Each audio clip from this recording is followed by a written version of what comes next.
Good to have you aboard as we talked about what's going on in the world of sports. 4th day of October, 2018. Lots to do today. Nice to have you with us here on Mad Dog Unleashed. Christopher Russo along the way.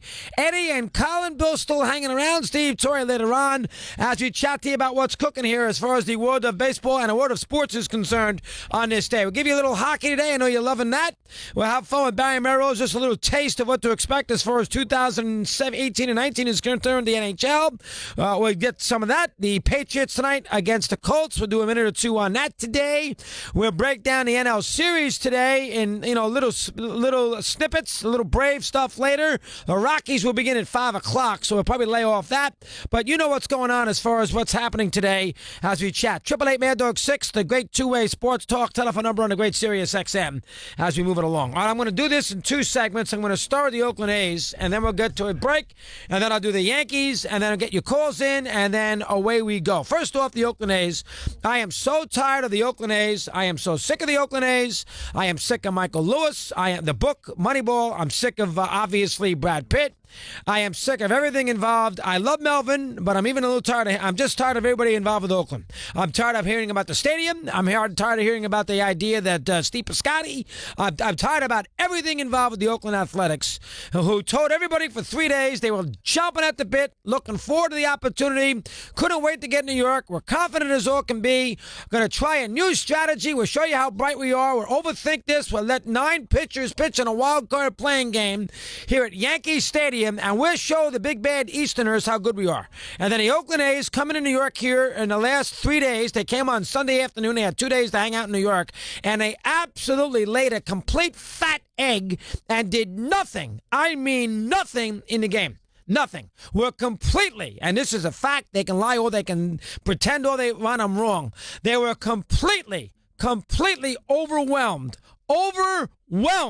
by the experience in the Bronx, 161st and River Avenue, and just stunk up the joint. Right from the get-go, they let Luis Severino, who had his own demons, to go out there and dominate them in the first inning, strikeout, or thereabouts, and they went down feebly. All I've heard about is this great A's offense, and then in the bottom of the first inning, they sit there and they bring this kid Liam Hendricks in, who you couldn't pick out of a lineup, who is a released player. But no, the A's always got to do things the hard way to show you how smart they are. The A's decide here, no, we're not going to start, granted, mediocre starters, but we're not going to start Mike Fiers or Trevor Cahill or Edwin Jackson. We're going to show you, and we're going to basically pitch 9 pitchers in this game, and we're going to get to Severino in a Yankee bullpen, and we'll be on our way to Boston. So we're going to start Liam Hendricks out there, who, again, I hate to use the word, he peed in his pants. There's nothing else to say.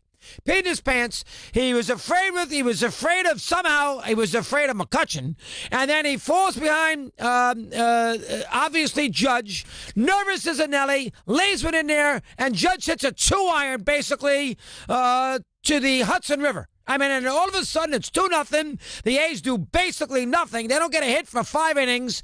They do a horrendous job in the 6th inning. Some reason Bob Melvin brings in Fernando Rodney, who the Yankees always kill, who I told you for weeks that they always kill Fernando Rodney. They bring Fernando Rodney in. He gives up, albeit a tough double, I understand, right field line, but he gives up a double. He gets bombed by Aaron Hicks, and then Bob brings in his closer with a man out there and nobody out, already down 3-0, which is an impossible situation. But of course, we've heard about this closer, Blake Triken, whatever his name is, who supposedly has wily fingers, and he lays an egg. And he does a horrendous job. Walks people, home runs, sacrifice flies, triples to Voigt, whatever his name is, who all of a sudden thinks he's Mickey Mantle by pointing to the sky, walking around the bases, but a triple nevertheless. And the A's basically get blown out, and, goodbye, good night, and see you tomorrow. I mean, that's basically what the story is as far as the Athletics are concerned, and I'm damn sick of it.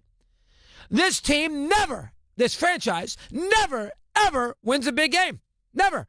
You want to sit there and wax poetic about how they got an $80 million payroll and the Oakland A's, and wow, look at them. They won 97 games, and how crafty they are with their trades. And, they get more with less than any team in a franchise. They go on and on and on about the Oakland A's. The Michael Lewises of the world who made a fortune, talking about Scott Hatteberg and Moneyball. Who gives a crap about Scott Hatteberg, for crying out loud? But America seemed to. Brad Pitt liked it, and all of a sudden played our little buddy Billy Bean. They destroyed Art Howe in the movie. He was on the day it came out, all pissed off. Destroyed Art Howe in the movie. And the A's, basically, the fact that the little team that could goes out there every year and is competitive. And how, by golly, how do they do it? Well, I tell you what else they do. They lose closeout games. They are now 1-14 in the last 15 years, 16 years, with chances to get to the next round. 1 up, 14 down. 1 up, read again. That's not a small sample size. 1 up and 14 down. That includes losses to the Tigers, the Twins, the Royals. Okay, not all Yankees and Red Sox. 1 up, 14 down. 15 games. They have lost 14 of them. Who is the one constant? You got it. Billy Bean, who, if you didn't know any better and he didn't concentrate enough, well, you would think essentially was Branch Rickey. Who, by the way, if he moans and groans about, look, how can you get on me? Look at my payroll and my resources. Well, he had a chance to join the big boys. He had a chance to, put his feet in the deep end of the pool because the Red Sox wanted him in Norris Way, and he blew him off. Where he really could have tested how good he was. And all you hear about from other GMs and everybody else in the sport is this guy is wondrous in his craft. Nonsense. Absolute nonsense. That is a bunch of garbage. Here's all you need to know. And everybody tells me about small market teams. The Rockies, the Rays, and the Royals in Billy's run have all been to the World Series. That's all you need to know. 07 Rockies, 08 Tampa, and then, of course, you're sitting there and looking at the Royals, who have been to 2 World Series, and they won one of them. All mid-market teams. The A's have won 1 playoff series in Billy Bean's history. They have blown more 2-0 leads than any team in the history of the sport. They have blown 7-3 leads to Kansas City in 2014. They lost to the Twins. Enough of the Oakland A's. And it's funny, when Fernando Rodney was walking off the field last night, did he point that arrow to the sky? Did he point that little arrow with the crooked hat to the sky when he basically vomited all over himself? The answer is no. 11 after the hour, we continue.